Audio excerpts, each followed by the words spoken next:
Hi, everyone. I'm April Callis-Birchmeier. I'm a certified change management professional and project management professional, and welcome to Ready, Set, Change podcast. Today, my guest is Joanne Cumiskey. Joanne is the CEO and president of VisionQuest. She has VisionQuest Business Builders as well as VisionQuest Leadership. And Joanne and I are dear friends. We go back a long time, and we're looking forward to talking today about change management, our lives, our businesses, and what's next. So I can't wait to share my friend Joanne with you. Welcome, Joanne.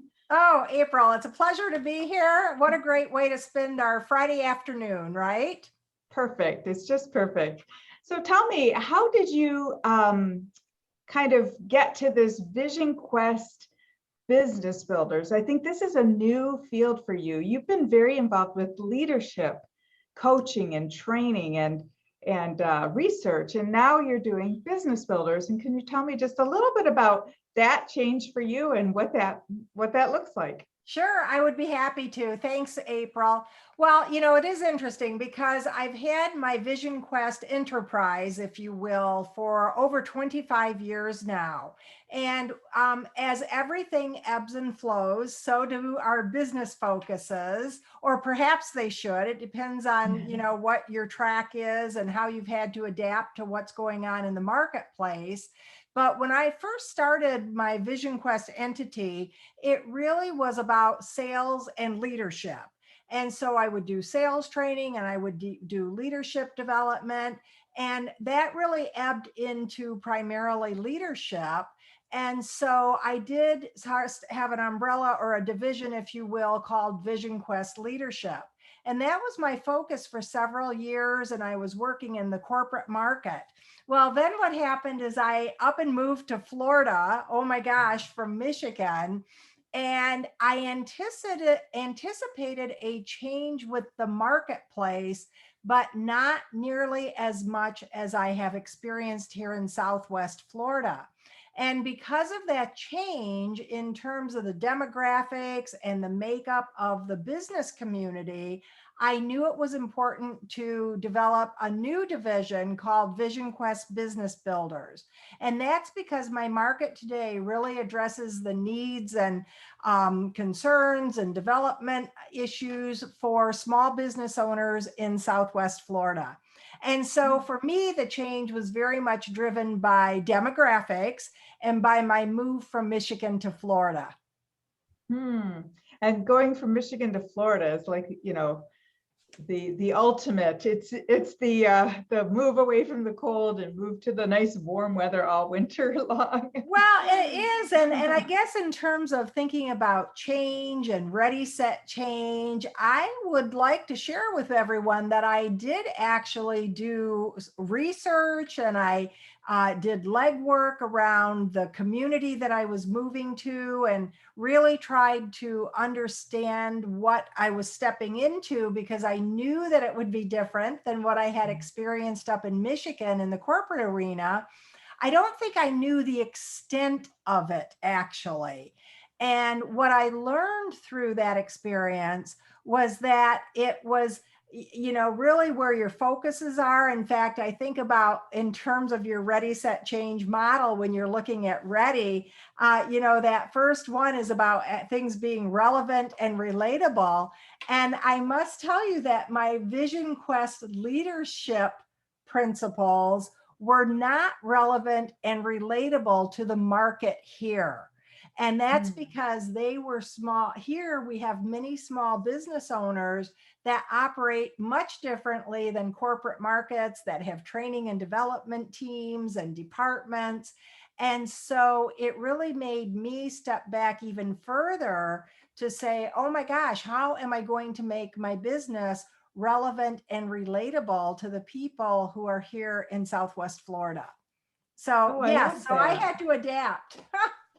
Oh, I love that. And, I think I would add the R for research into that first R as well, research and then relevant and relatable, because you're right. I mean, if people don't understand what it is you're talking about, they're not in a corporate environment. You're saying, well, I'm developing corporate leaders. And they're like, well, I'm not a corporate leader. I have my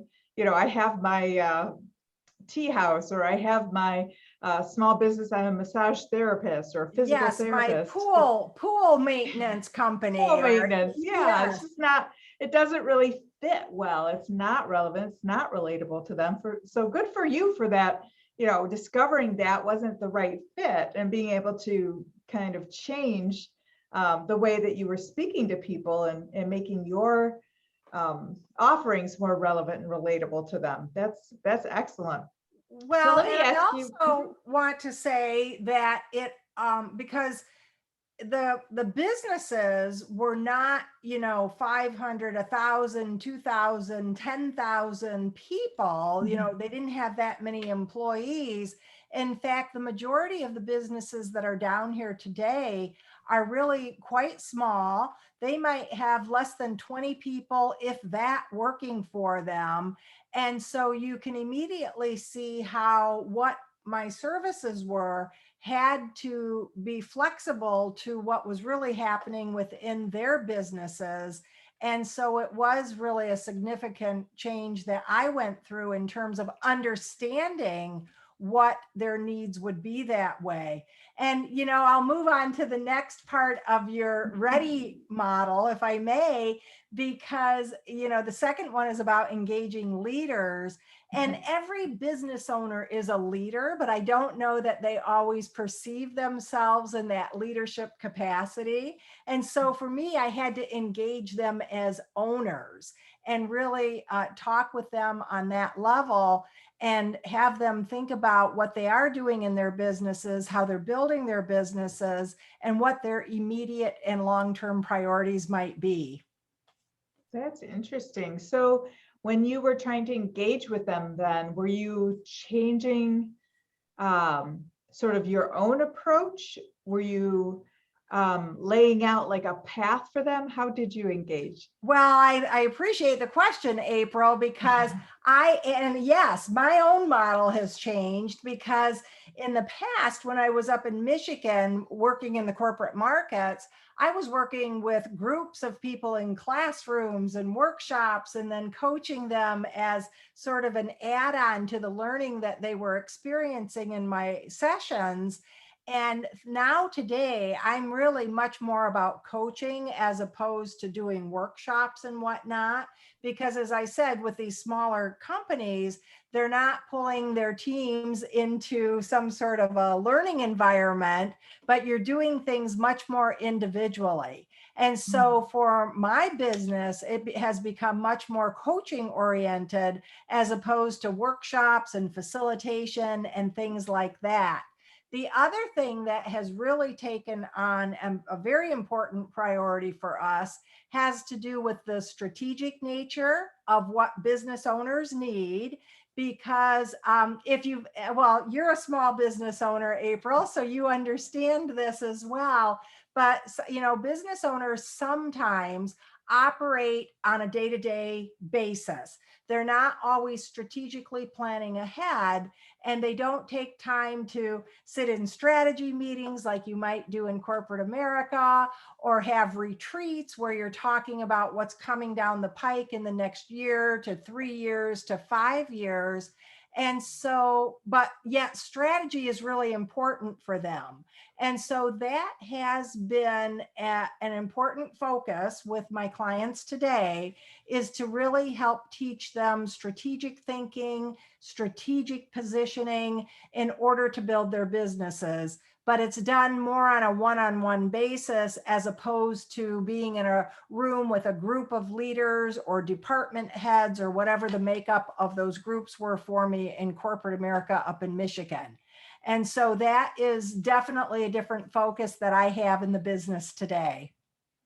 Well, and I imagine that it's not only a different focus, but kind of a really different connection. I mean, I imagine you are building deep relationships with your business owners you're working with, as opposed to when you're doing a classroom session with a group of leaders. You may have coaching follow-up, but it's a different kind of connection, isn't it? Well, yes, I will say that it definitely is, because you become intimately involved with the business.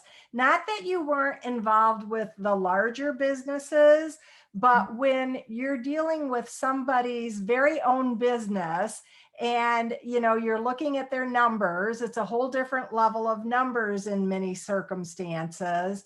And so there's a lot of sensitivity that goes on with where that money goes. You have revenues coming in, you have expenses going out. And so there is a lot of sensitivity about making sure that those funds are being spent wisely, that there's a return on investment.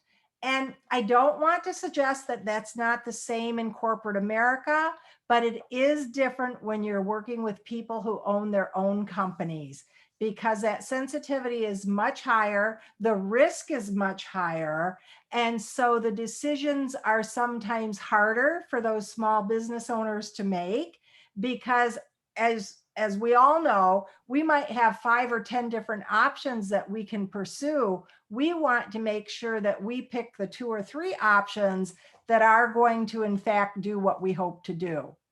Now, with that said, I also would like to say that one of the opportunities that I see with small business owners is that sometimes they don't always have that vision or that picture of where they're wanting to go. And I know certainly in the Ready, Set, Change model, or in any change initiative, clarity of what you're trying to accomplish is really critical. April, you see that, I know, with your clients where they haven't really painted that picture for anybody and everybody involved in the change process. So what's been your experience with that vision piece of change? I mean, I think the vision piece is so huge. And in our standard for change management, we have 5 different kind of process groups. And the first one is evaluate change impact and organizational readiness.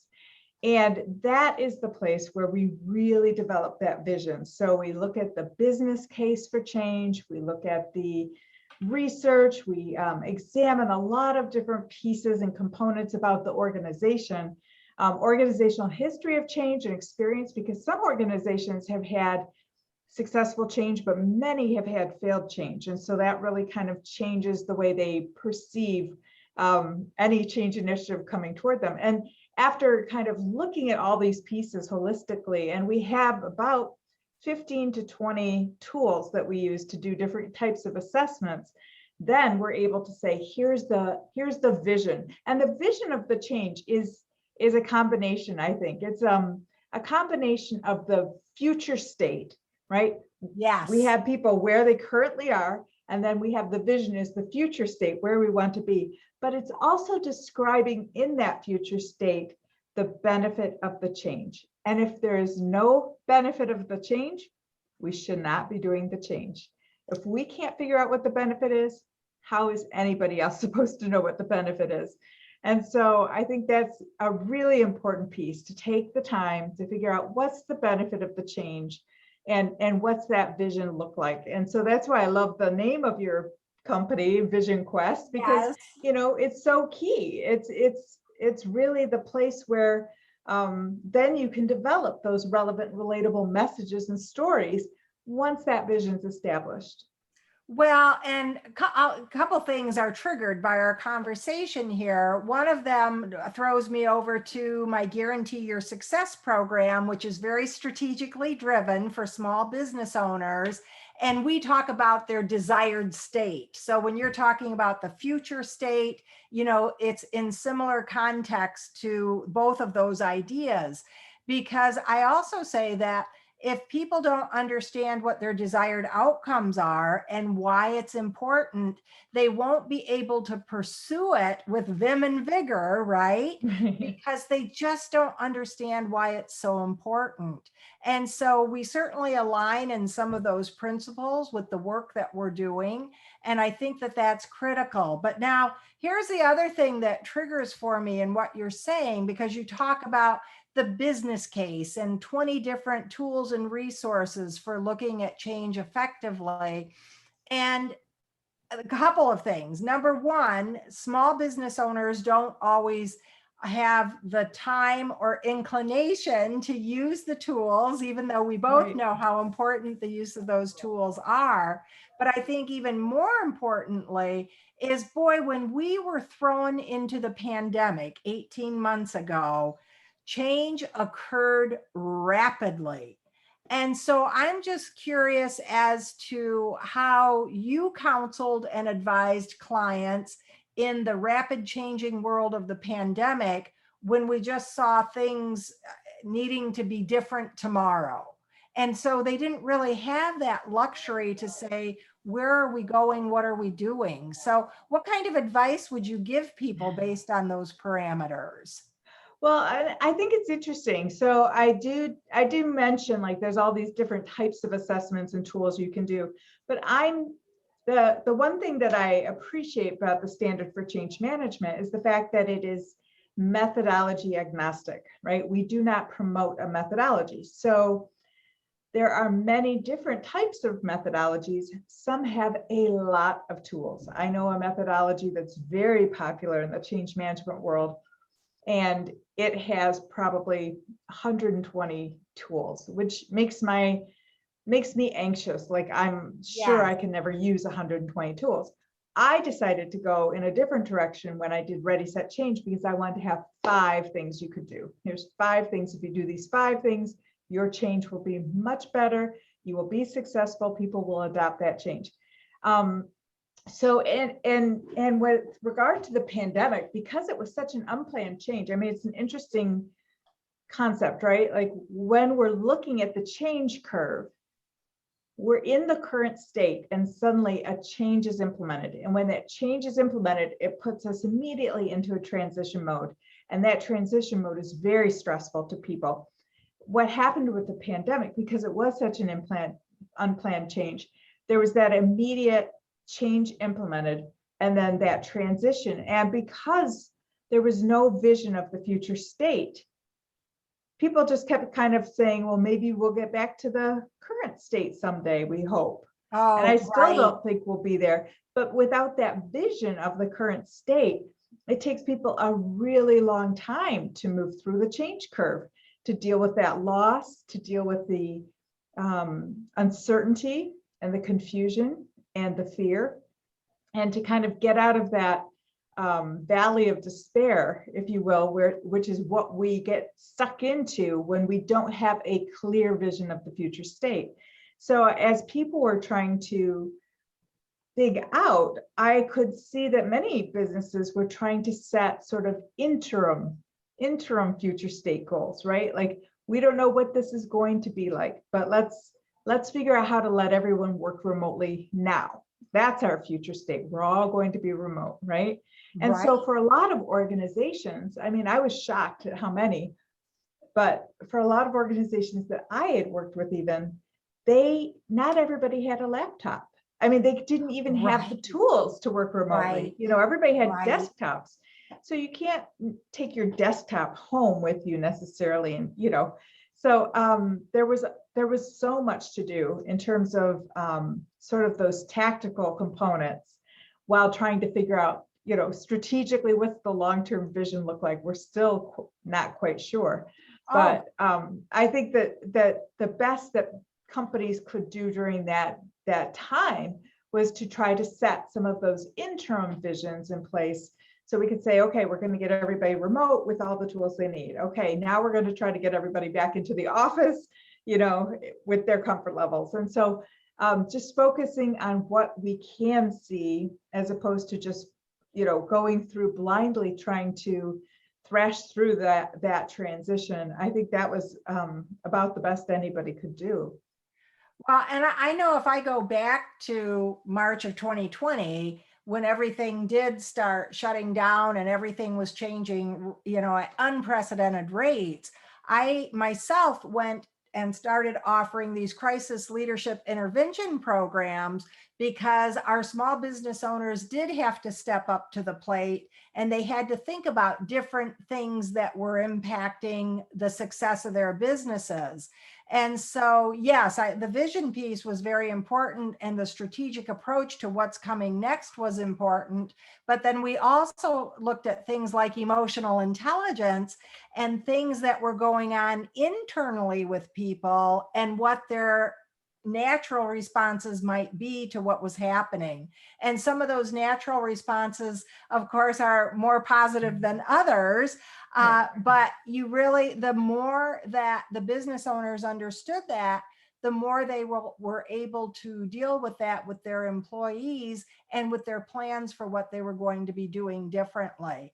And, you know, it's true when you say about the tools and the resources, because April, like me, the businesses that we have just went to zero, where we didn't have that face-to-face contact anymore. And I look at us, here we are today doing a virtual segment, and it's almost like, you know, very natural for almost, listen to me, I said almost very natural to do that. But before we got hit with COVID, I'd been thinking about upping my game in this arena, but I had not done it yet. And isn't it incredible the way overnight, essentially overnight, we were able to make those adaptations and really throw, I'm not sure when you were really up on the virtual platforms entirely, but I'll speak for myself that it was like it had to be done now. And so I brought myself up to speed and I learned what I needed to do. And now it's like a natural way of doing business for me. So it's pretty fascinating how that changed. Yes, it is interesting. And, you know, the funny part is, like, a week from Monday, I have a live presentation at a conference, and I'm like, I'm not sure I remember how to do that. Like, where Well, boy, somebody said, just wear pants. And you know, one of the things, I knew we were getting together today to chat about this. And so I was sort of thinking about what were things that helped me move through the change. And I do want to mention one of my platforms that I invested in, because it did enable me to have more contact with my customers. It enabled me to have a learning library. And that platform was my Kajabi platform. So some of the people listening in today may or may not be familiar with that platform, but here's what I wanted to say about Kajabi. They have such a stellar training program that walks you through being able to implement all the different features of their platform, that it became very easy for me to make that transition. And I know in your READY model that you have the D stands for developing support and really giving that readiness for training, you know, helping ensure that readiness for training. And so I found that the learning that I went through with Kajabi was exceptional, because they would have you do small chunks of learning, and then you would go and you would implement it. And then you would move on to the next set of learning modules. And I'm not one who says, oh, I'm just going to go use this technical platform and be comfortable with it. But because they had pre-thought out this learning experience for their clients, it translated amazingly well when everybody started going virtual. And so I think it's just a good challenge for any of us, whether we're in corporate or small business environments, to think about what do we have in place that translates easily into different types of environments, because we never really know when the next change might be coming down the pike. Yes, well, and especially, you know, looking at numbers with the Delta variant right now, I mean, I am concerned there. I mean, you're in Florida, which is, you know, a hot spot. Florida is a hot spot. That's absolutely right. And, you know, I had started doing virtual things in 2018 when I did the Change and Innovation Summit and the Change Leadership Summit. And I had done these virtual interviews, and then we had run that summit. And honestly, the first week of the pandemic, I jumped out of bed one morning. I said, I have to do a summit. And I did a work from home summit. And I was nervous about it because we still didn't know what was going on, you know. And so I had 10 speakers. But I ran the summit for free. I sent it to all of the SHRM chapters for free, and I said, feel free to use this any way you want. And then, because I had sent it to all of the SHRM chapters in North America for free, I thought, I bet I could do something for the Project Management Institute, because they were supposed to be having monthly meetings, and all of a sudden all of their meetings were canceled. And so I reached out to them and started presenting to the North American chapters, talking about Ready, Set, Change and how to help project managers understand change for, something to give back and help people during that time. And it was really, it was really an interesting conversation I was having with so many different project management professionals.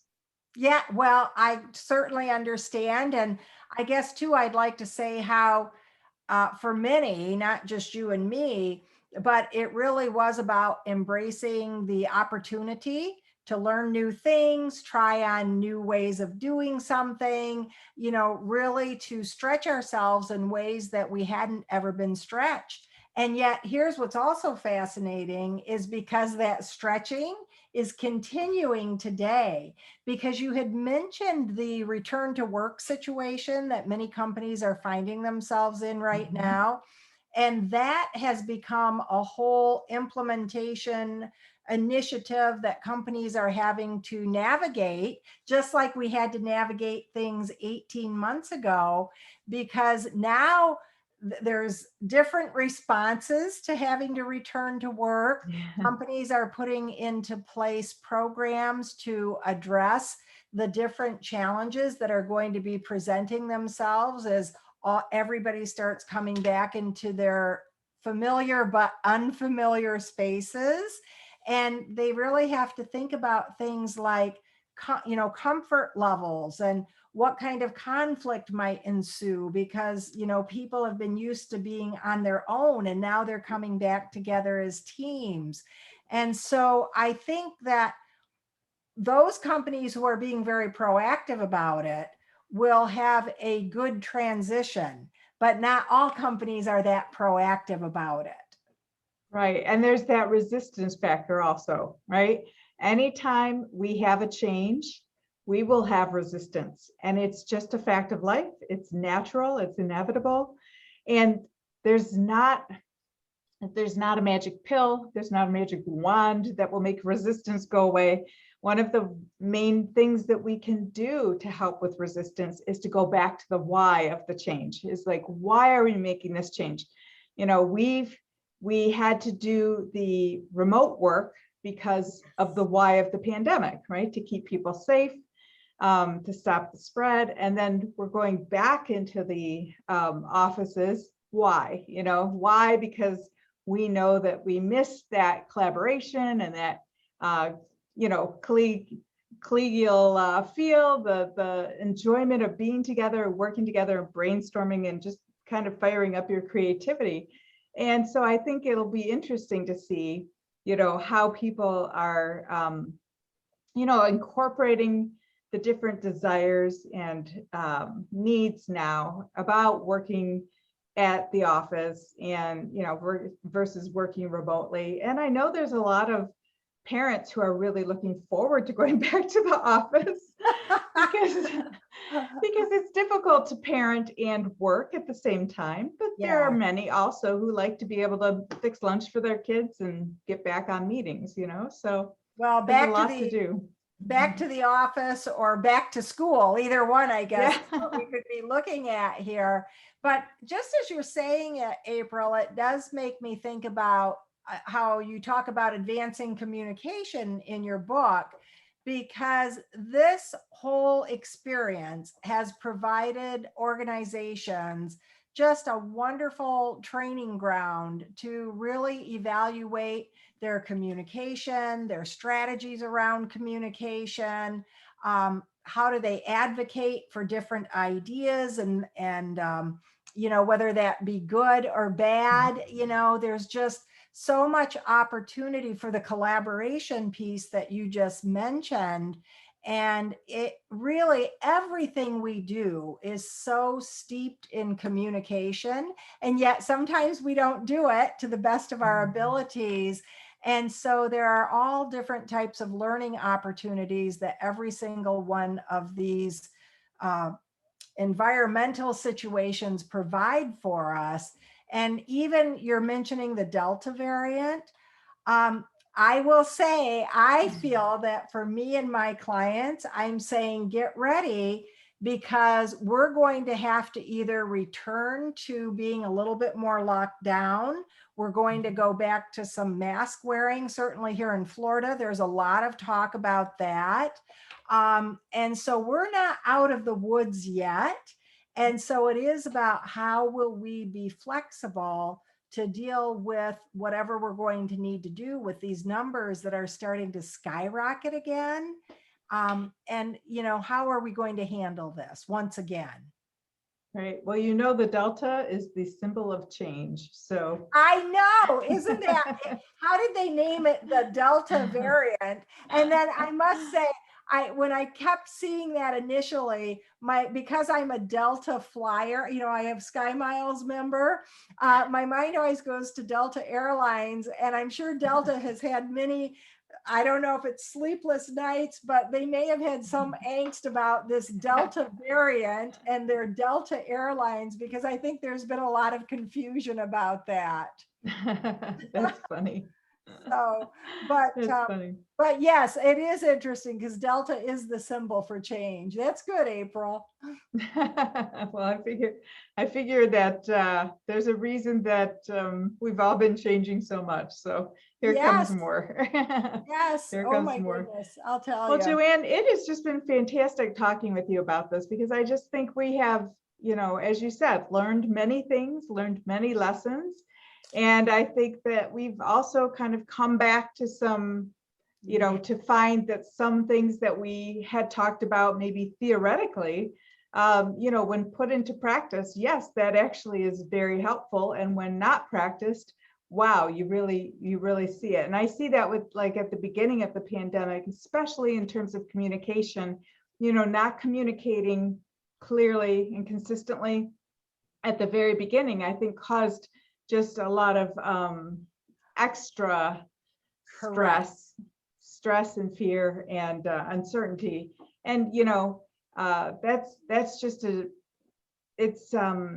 I think it was really instructive to many organizations to see that, like, if you can't get your story together and speak it out in a relevant, relatable way and tell everybody as much as you know as soon as you know it, then you are really doing a disservice to the people you serve. So I think that's a key as well.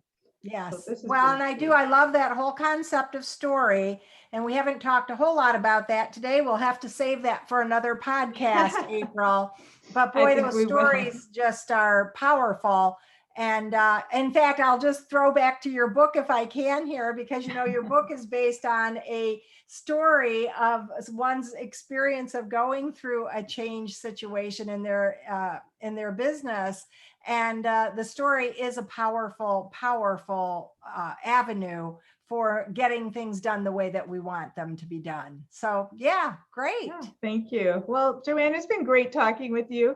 Thank you so much for being part of our podcast. And if people want to get in touch with you, how can they, what's the best way for them to reach out to you? Well, I'm going to give you my phone number first and foremost, which is 517-304-7676. And then I do have two separate websites. For the leadership website, it's vqleadership.com. And for the business builders website, it's vqbizbuilders, bizbuilders.com. And so those would be the two best ways to connect with me. My contact information is also on both of those websites. So thank you for asking, April. Excellent. Excellent. Well, I really loved our conversation. I know people who are looking to really build their business and to take advantage of some of these change environments to really refocus things or kind of have a new strategic direction. who get in touch with you would be well served. So thank you Wonderful. again. Well, thanks for the opportunity today. You're welcome. And thanks for joining us on Ready, Set, Change podcast.